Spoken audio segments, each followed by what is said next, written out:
सोचिए, एक ऐसा सेतु जो समुद्र के बीच बना हो और वो भी हजारों साल पहले, बिना किसी मॉडर्न मशीन के। ये कहानी है राम सेतु की, एक ऐसे पुल जो सिर्फ पत्थरों से नहीं, श्रद्धा, भक्ति और विश्वास से बना था। नमस्कार दोस्तों, आज हम बात करने वाले एक ऐसे राज की जिसका जवाब आज तक साइंस भी ठीक से नहीं दे पाया। कहानी शुरू होती है अयोध्या से, जब मर्यादा पुरुषोत्तम श्री राम जी ने जन्म लिया अयोध्या की पावन भूमि पर राजा दशरथ के घर। राजा दशरथ अयोध्या के राजा थे। उनके 4 पुत्र थे, राम, लक्ष्मण, भरत और शत्रुघ्न। सबसे बड़े और प्रिय पुत्र राम थे। राम मर्यादा, शांति और धर्म के प्रतिरूप थे। उनका राज्य अभिषेक होने वाला था, तैयारी हो रही थी। लेकिन उसी समय कुछ ऐसा हुआ जो सबकी जिंदगी बदल गया। राजा दशरथ की 3 रानियां थीं, कौशल्या, सुमित्रा और कैकेयी। कैकेयी भरत की माँ थी। पहले वो राम से बहुत प्रेम करती थी, लेकिन मंत्रा नाम की एक चालाक दासी ने उसका मन बदल दिया। मंत्रा ने कैकेयी को भड़का दिया, रानी जी, अगर राम राजा बन गया तो तुम्हारे बेटे भरत का क्या होगा? वो क्या करेगा? तुम्हारी स्थिति महलों में कमजोर हो जाएगी। कैकेयी ने मंत्रा की बात मान ली। कैकेयी ने राजा दशरथ को याद दिलाया कि पहले उन्होंने कभी उनसे 2 वरदान देने का वचन दिया था। वही 2 वरदान कैकेयी ने मांग लिए। पहला, मेरे बेटे भरत को अयोध्या का राजा बनाया जाए और राम को 14 साल का वनवास दिया जाए ताकि वो राज्य से वन में दूर रहे। राजा दशरथ टूट गए, उनका दिल छिल गया। वो राम को वन नहीं भेजना चाहते थे, लेकिन वचन का पालन उनकी मर्यादा थी। उन्होंने मजबूरन कैकेयी के वरदान पूरे किए। राम ने बिना किसी शिकायत के पिताजी के वचन और धर्म का सम्मान करते हुए वनवास स्वीकार किया।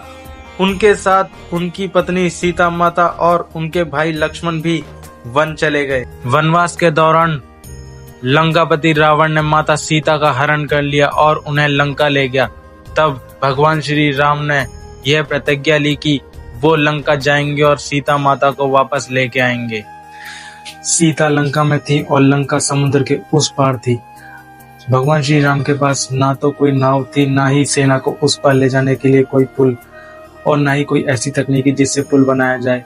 तब वानर राज सुग्रीव और हनुमान ने एक ऐसी योजना बनाई जिससे आज भी दुनिया एक चमत्कार के रूप में देखती है। वानर सेना ने समुद्र देवता समुद्र देव से प्रार्थना की, भगवान हमें मार्ग दें ताकि हम लंका तक पहुंच सकें। जब समुद्र देव ने रास्ता नहीं दिया, राम ने अपने धनुष से उन्हें दंड देने का सोचा। तब समुद्र देव डर गए और बोले, प्रभु, आप वानर सेना के साथ एक सेतु बनवाएं, मैं आपका साथ दूंगा। तब शुरू हुआ राम सेतु का निर्माण। हनुमान, नल, नील जैसे वानर पत्थर समुद्र में डालने लगे। चमत्कार ये था कि यह पत्थर डूबते नहीं थे, बल्कि पानी पर तैरते थे। कहा जाता है पत्थर पर श्री राम लिखा जाता था और भक्ति से लिखा हुआ नाम पत्थर को हल्का कर देता था, जिससे वो पानी पर तैरने लगता था। नल और नील जो विश्वकर्मा के वंशज थे, ब्रिज बनाने में एक्सपर्ट थे। इनके जादू से पत्थर जुड़ने लगे और 5 दिन में 30 किलोमीटर लंबा पुल तैयार हो गया, जिससे आज हम राम सेतु कहते हैं। सेतु तैयार होने के बाद राम अपनी सेना के साथ लंका पहुंच गए। लंका में भयानक युद्ध हुआ। राम ने रावण को मारा, सीता को वापस पाया और अयोध्या वापस ले आए। लेकिन राम सेतु वहीं रह गया, एक साक्षात प्रमाण कि राम ने यह यात्रा की थी। ब्रिटिश टाइम में इसे एडम्स ब्रिज कहा गया। ये सेतु इंडिया के तमिलनाडु और श्रीलंका के मन्नार आइलैंड के बीच है। नासा की सैटेलाइट फोटोज ने भी दिखाया है कि समुद्र के अंदर एक पुराना रास्ता है, पत्थरों का एक नेचुरल या मैन मेड ब्रिज। साइंटिस्ट कहते हैं ये नेचुरल फॉर्मेशन है, लेकिन बहुत सारे आर्कियोलॉजिस्ट और हिस्ट्रियंस कहते हैं ये ब्रिज मानव निर्मित है और ये प्रमाण है कि रामायण एक इतिहास है, ना कि सिर्फ एक कथा। एक सबसे बड़ा प्रश्न ये है, क्या इंसान इतने सालों पहले समुद्र के ऊपर सेतु बना सकता था? क्या पत्थर सच में राम का नाम लिखने से तैरने लगते थे, या ये सब भक्ति का चमत्कार था? जो भी हो, आज भी समुद्र के नीचे वो पत्थर मिले हैं जिनका समय 7000 साल पुराना बताया गया है, जब मॉडर्न इंजीनियरिंग का कोई काम भी नहीं था। राम सेतु एक ऐसा पुल है जो भारत का धरोहर है। एक ऐसा ब्रिज जो इतिहास, विज्ञान, धर्म और भक्ति के बीच एक जोड़ बनाता है। आज भी लोग रामेश्वर जाके उस स्थान के दर्शन करते हैं जहाँ से रामेश्वर शुरू हुआ था। आपका क्या विश्वास है?